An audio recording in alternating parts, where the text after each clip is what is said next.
The massive bridge of HMS Dreadnought hummed with quiet tension. Captain James Anderson stood with his hands clasped behind his back, his weathered face reflecting off the reinforced viewscreen.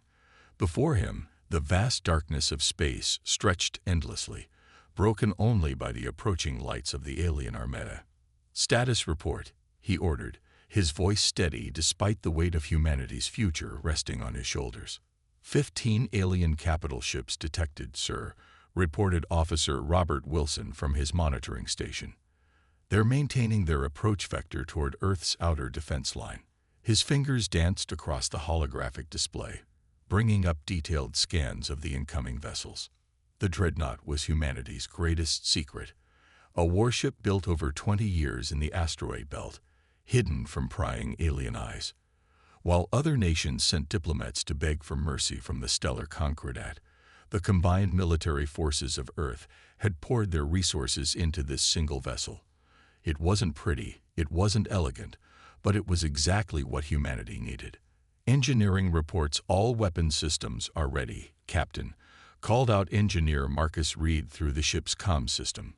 Deep in the vessel's core, teams of engineers monitored the massive magnetic coils that powered their main weapon.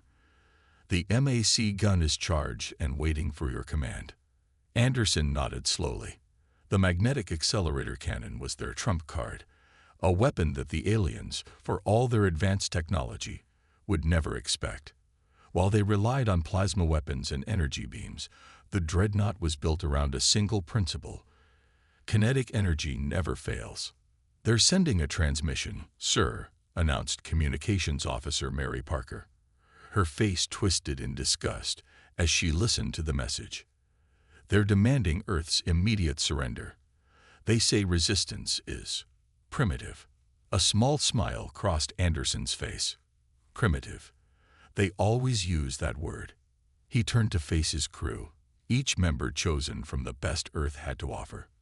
"They think we're savages because we don't have their fancy shield technology or faster-than-light weapons. They're about to learn that sometimes the oldest solutions are the best ones." The alien fleet drew closer, their sleek ships glowing with powerful energy shields. They moved in a perfect formation, confident in their technological superiority. They had conquered 12 other species before encountering humanity, and each time their advanced technology had proved unstoppable.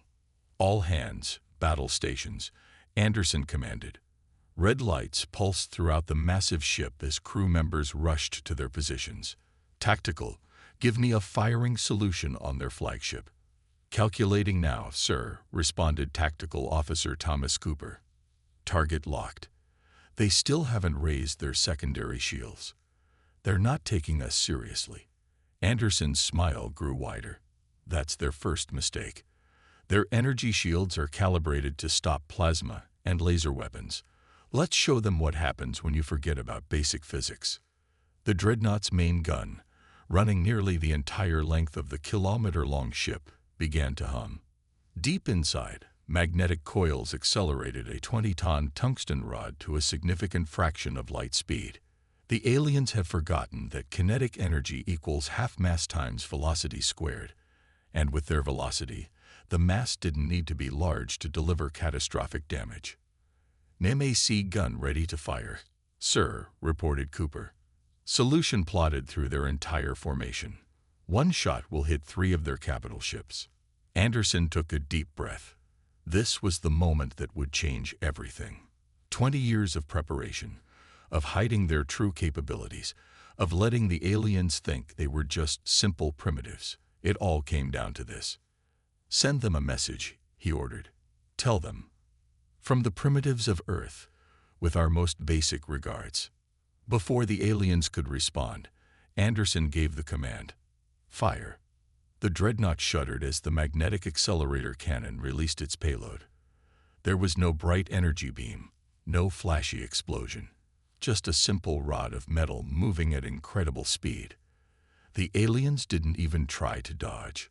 Why should they? Their shields could stop any energy weapon known to their science. The tungsten rod passed through their shields like they weren't even there. It punched through the first ship, continued through the second, and demolished the third before finally losing momentum. 3 of their most advanced warships destroyed by simple kinetic energy. The bridge crew watched in silence as secondary explosions rippled through the stricken vessels. The remaining alien ships broke formation, their perfect coordination shattered by the unexpected devastation. "Get me a new firing solution," Anderson commanded. "Let's teach them why they should have paid more attention in physics class." The battle for Earth's freedom had begun, and humanity's supposed primitive nature had just become their greatest weapon. High Commander Rel of the stellar Concordat stood on his command bridge, his face twisted in disbelief. 3 of his most powerful ships had just been destroyed by what he had dismissed as primitive human technology. The remaining ships of his fleet scattered in confusion, their perfect formation broken. "Impossible," he muttered, watching the debris of his destroyed vessels float through space. "Check those scans again. How did they penetrate our shields?" His science officer, trembling slightly, reviewed the data. "Sir, they didn't use energy weapons at all. It was just a piece of metal. Very fast metal." Aboard the dreadnought, Captain Anderson watched the alien fleet's disarray with satisfaction. "Status of the MAC gun." He called out to engineering. "Recharging, sir." Engineer Reed responded through the comm. 70% and climbing. "These magnetic coils are holding up better than expected." The sound of busy engineers echoed in the background as they worked to maintain the massive weapon systems. The alien fleet was regrouping, but their formation was hesitant now. Their confidence had been replaced by uncertainty. 2 more alien ships moved forward, their energy weapons charging with a bright blue glow. "Incoming transmission," Officer Parker announced. "They're demanding to know what kind of weapon we used." Anderson smiled. "Tell them it's called basic physics, something they seem to have forgotten about in their rush to develop fancy energy weapons." The alien ships opened fire. Brilliant beams of plasma streaked through space toward the dreadnought. But humanity had prepared for this too.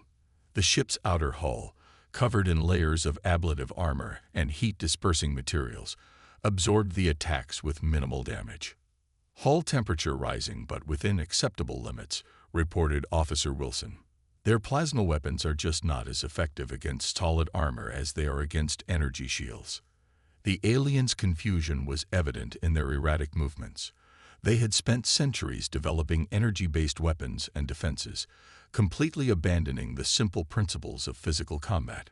Their shields could stop any energy weapon in the galaxy, but they were useless against solid objects moving at extreme speeds.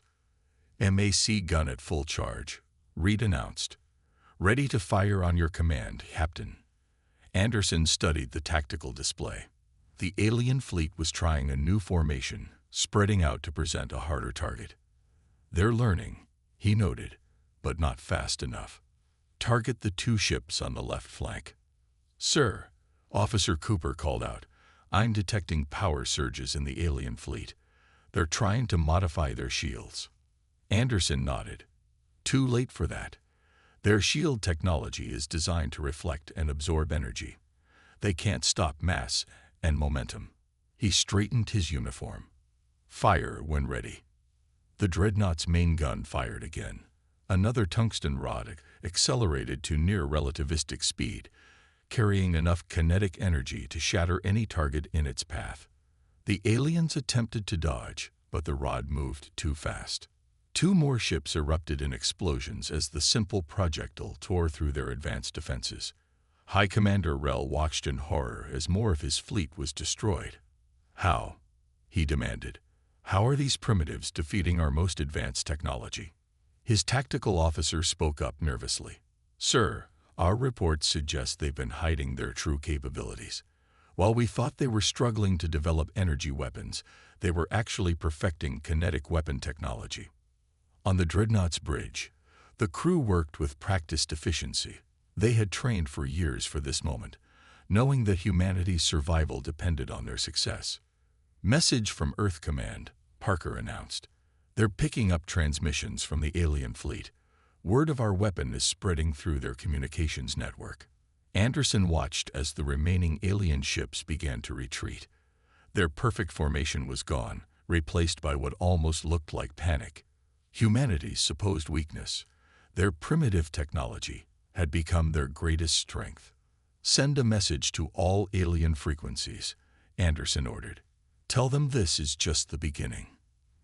If they want to see more examples of primitive human engineering, they're welcome to stay and fight." The alien fleet's retreat turned into a full rout.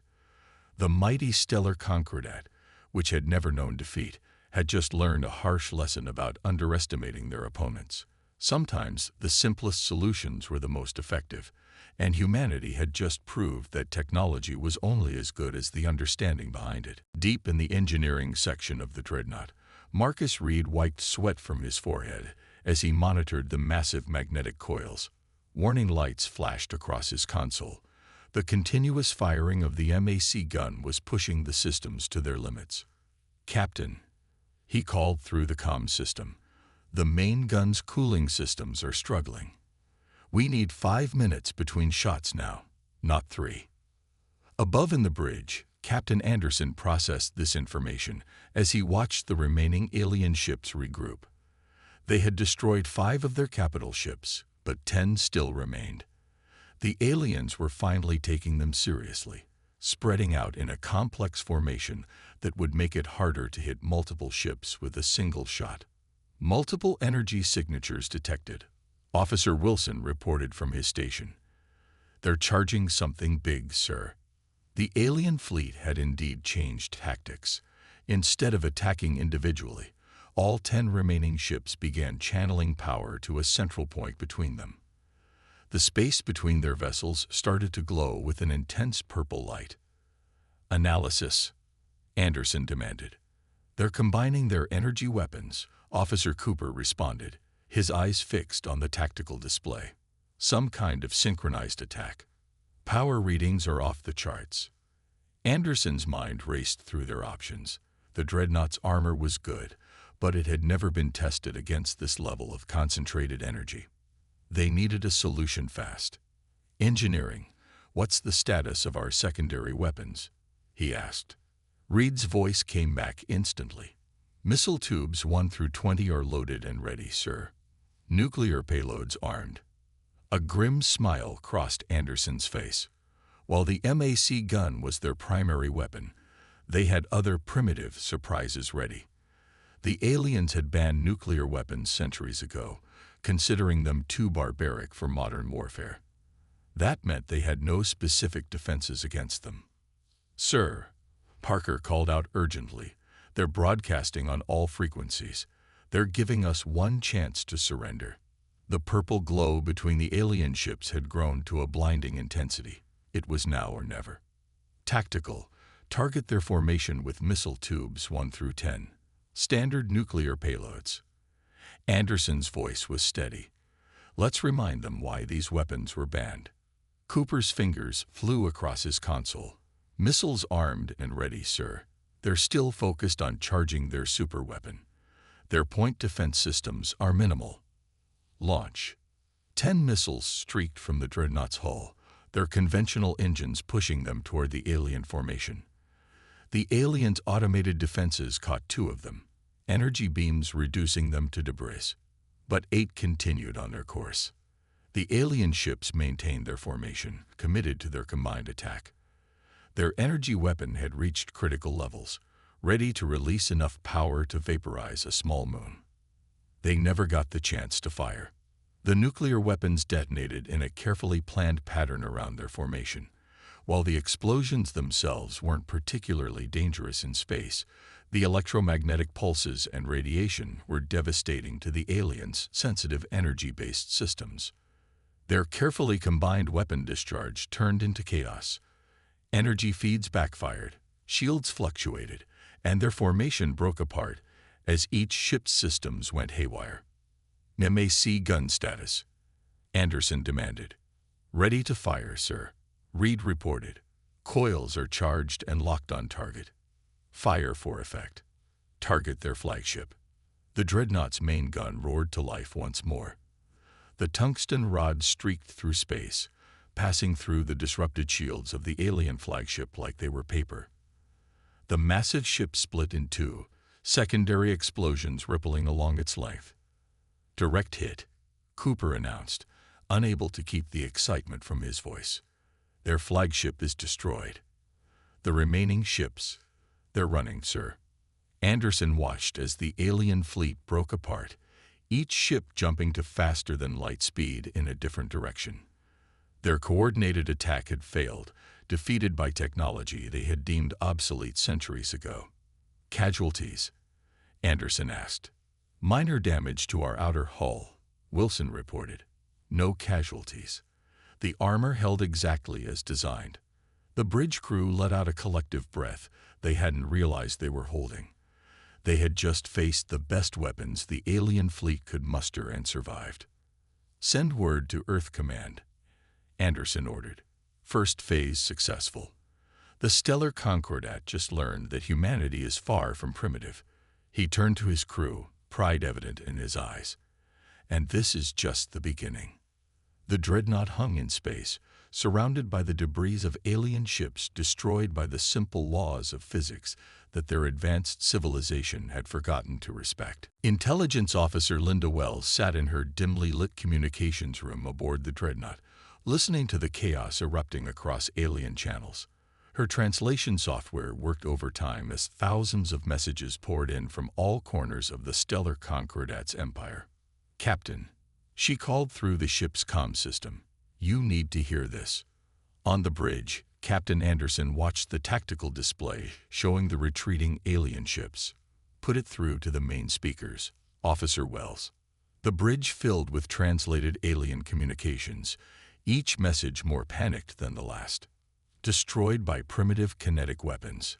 Their ship survived the combined array. They used forbidden nuclear devices. How can we fight an enemy that doesn't follow conventional warfare?" Anderson listened carefully as the messages continued. The fear in the alien voices was unmistakable.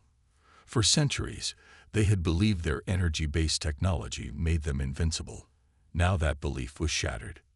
"Sir," Officer Parker called out, "we're receiving transmissions from at least 12 different alien systems. They're all asking the same question. How many more ships like the dreadnought does Earth have?" A small smile crossed Anderson's face. That was exactly the question they wanted the aliens to ask. Let them wonder. Let them fear the unknown. "Send no response," he ordered. "Let their imaginations run wild." In the engineering section, Marcus Reed and his team worked to restore the MAC gun to full power. The battle had pushed their systems hard, but the simple, robust design was holding up well. Unlike the aliens' delicate energy weapons, kinetic weapons could take a beating and keep working. "Engineering to bridge," Reed reported. "MAC gun is back to full capacity. Those aliens won't believe how quickly we can repair primitive technology." The tactical display showed more alien ships jumping into faster-than-light travel, spreading news of their defeat across the galaxy. Each fleeing ship carried the same message. Humanity was not what they seemed. "Officer Wells," Anderson called, "what else are you picking up from their communications?" Linda's voice came back excited. "Sir, they're in complete disarray. Their military command structure is breaking down. Some systems are calling for immediate peace talks. Others want to abandon their outer colonies. They can't agree on how to handle us." The bridge crew shared knowing looks. This was exactly what Earth's military strategists had predicted. The stellar concordat's rigid hierarchy couldn't adapt quickly to unexpected threats. Their entire society was built on the assumption of technological superiority. "New transmission incoming," Parker announced. "This one's from their High Council directly." Anderson nodded. "Put it through." A formal alien voice filled the bridge. "To the Earth vessel designated Dreadnought, your demonstration of alternative military capabilities has been noted. The High Council requests immediate diplomatic discussions." "They're scared," Officer Cooper observed from his tactical station. "One ship did this. One ship made their entire empire tremble." Anderson walked to the front of the bridge. staring out at the stars. The dreadnought had done more than win a battle. It had shaken the foundations of alien society. Their belief in the superiority of energy weapons and shields had blinded them to simpler, more reliable solutions. "Sir," Wells called again, "intercepts show their military bases are going into lockdown. They're trying to modify their shields to stop kinetic weapons, but they're centuries behind in the technology. They forgot the basics while chasing advanced energy weapons." "And that's why we'll win," Anderson replied. "Not because we're stronger or more advanced, but because we remember what they forgot. Sometimes, the old ways are the best ways." The dreadnought's sensors showed more alien ships jumping away from Earth's sector of space. The mighty stellar concordat, which had terrorized Earth for years, was running from a single human vessel. "Send a message to Earth Command," Anderson ordered. "Phase 1 complete. The aliens now know we can hurt them. Phase 2 begins on your order." The crews settled into their stations, ready for their next mission. They had been chosen for this task because they understood the power of simple solutions, the strength of basic physics, and the advantage of being underestimated. The message had been sent across the galaxy. Humanity was not primitive, they were practical. And sometimes, practical was far more dangerous than advanced. The dreadnought emerged from faster-than-light travel near one of the stellar concordat's major military bases. The massive space station orbiting a red giant star had once been a symbol of alien power. Now it was about to become their next target. "Multiple contacts," Officer Wilson reported from his scanning station. "4 defense platforms and 6 patrol ships. They've already spotted us." Captain Anderson studied the tactical display. The alien station's defenses were impressive. Energy weapons, shield generators, and what looked like experimental gravity weapons. But they were all designed to fight advanced energy weapons, not simple kinetic force. "Tactical analysis," he ordered. Officer Cooper's fingers danced across his console. Their defense platforms are arranged in a tetrahedral formation. Clever. It would be almost impossible to get through with energy weapons. He smiled. "Too bad we don't use those." "Sir," Parker called from communications, "they're broadcasting a warning. They say this is a restricted military installation." And she paused, listening. "They're threatening to destroy us if we don't retreat immediately." Anderson turned to his tactical officer. "Mr. Cooper, show them why that's not going to happen." Cooper had already prepared their new battle strategy. After studying the data from their previous encounters, he had developed what he called the physics lesson approach. "MAC gun targeted at defense platform Alpha," he reported. "Engineer Reed has modified the targeting systems. We can now chain fire 2 rounds with only a 3-second delay." In engineering, Reed and his team had worked through 3 sleep cycles to implement the improvements. The magnetic coils now recycled energy more efficiently, allowing for faster recharge times. "Engineering reports ready."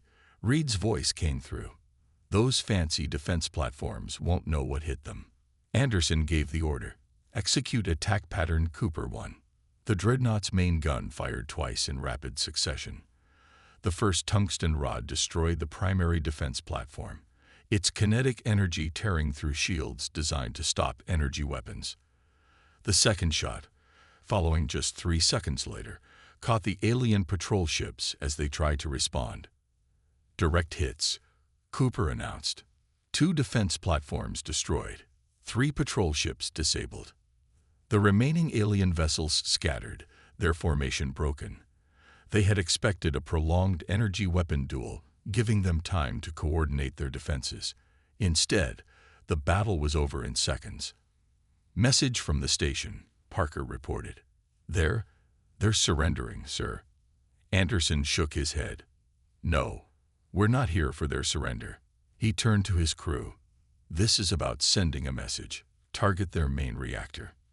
The MAC gun fired again, the tungsten rod piercing the station's core. The massive structure didn't explode. The rod's kinetic energy simply passed through it, leaving perfect circular holes through every deck. The station's power died instantly, its lights flickering out deck by deck. "Broadcast on all frequencies," Anderson ordered. "Let them know. This is what happens when you underestimate humanity. We're not here to fight fair. We're here to win." Linda Wells' voice came from communications. "Sir, intercepts show they're calling for reinforcements from 3 nearby systems. But," she paused, listening carefully, "the responses are negative. No one wants to face the primitive warship." The crew couldn't help but smile. The stellar concordat's mighty military, which had terrorized dozens of species, was now afraid to face a single human vessel. "Set course for the next target," Anderson commanded. "Let's remind the galaxy why simple physics should never be forgotten." As the dreadnought prepared to jump to its next target, Cooper updated the tactical display.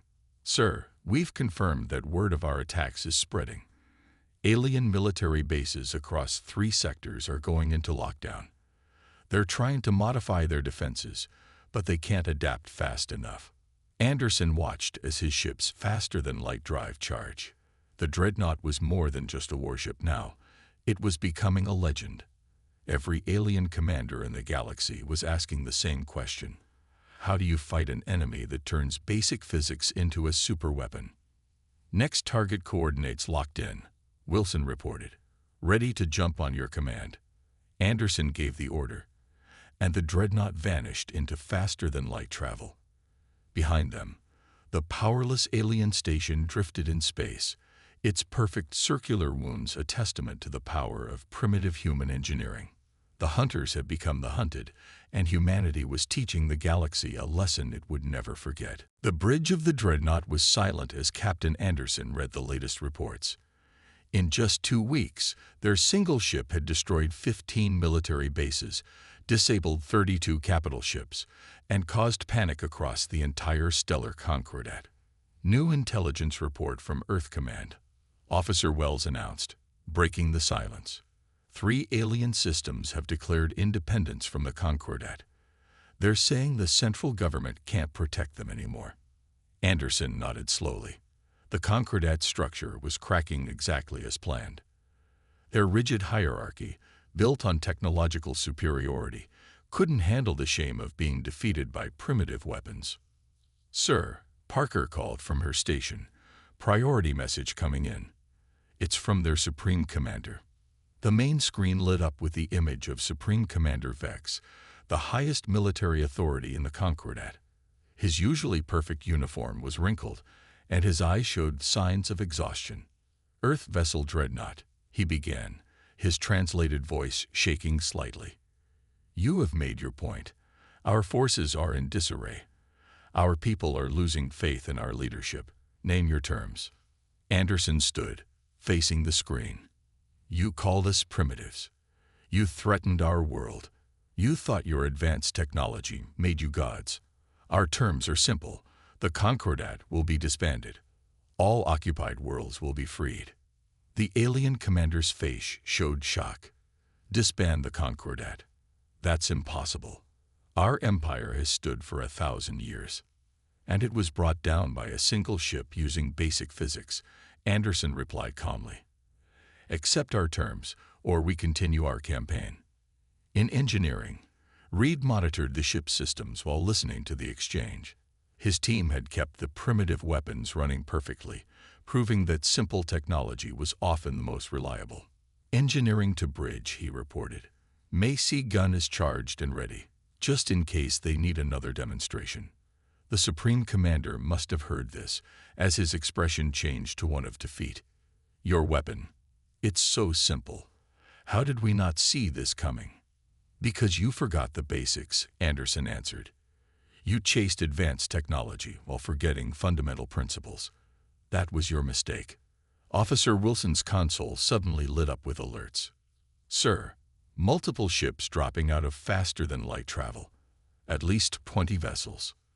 The bridge crew tensed, but Anderson remained calm. The tactical display showed the new arrivals, warships from various alien worlds, but they weren't in attack formation. "Captain," Wells called out, excitement in her voice. "Those ships, they're representatives from different concordat worlds. They're here to witness the surrender. The Supreme Commander looked even more defeated. You see, even our own worlds are turning against us. They've come to watch the mighty concordat fall to a primitive human vessel. Anderson allowed himself a small smile. Not primitive, Supreme Commander. Practical. We never forgot the simple truth that kinetic energy doesn't care about your fancy shields. The alien ships formed a circle around the dreadnought and the Supreme Commander's vessel. Dozens of communication channels opened as representatives from different worlds joined the discussion. "Sir," Parker reported, "we're receiving messages from every ship. They're all supporting our demands. The concordat is falling apart from within." The Supreme Commander slumped in his chair. "Very well. I hereby announce the dissolution of the stellar concordat. All member worlds are released from their obligations. Our military forces will stand down." The announcement triggered a flood of transmissions as the news spread across alien communication channels. Centuries of oppression were ending, brought down by humanity's primitive understanding of physics. "Send word to Earth Command," Anderson ordered. "Mission accomplished. The concordat has broken." As the crew celebrated their victory, Anderson watched the alien ships on his display. Each one represented a world that had learned a valuable lesson. True advancement comes not from having the most complex technology, but from understanding the fundamental principles of the universe. "Engineering reports all systems nominal," Reed announced proudly. "The old girl didn't let us down. Turns out good engineering beats fancy technology every time." The dreadnought had done more than win a war. It had changed the galaxy's understanding of what true advancement meant. Sometimes, the simplest solution was the most powerful. 1 month after the fall of the stellar concordat, the dreadnought floated in high orbit above Earth. The massive ship, once built in secret, now served as the meeting place for a new galactic council. Representatives from 27 formerly oppressed worlds had gathered in its converted cargo bay. Captain Anderson stood at the entrance of the makeshift conference room, watching alien diplomats file in. Each one paused to study the piece of display hardware mounted on the wall, a simple tungsten rod, identical to the ones that had changed the balance of power in the galaxy.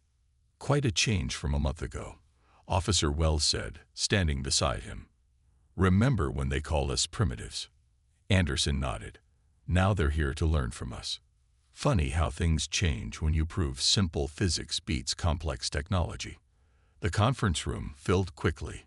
Where once there had been fear and arrogance in the aliens' eyes, now there was respect.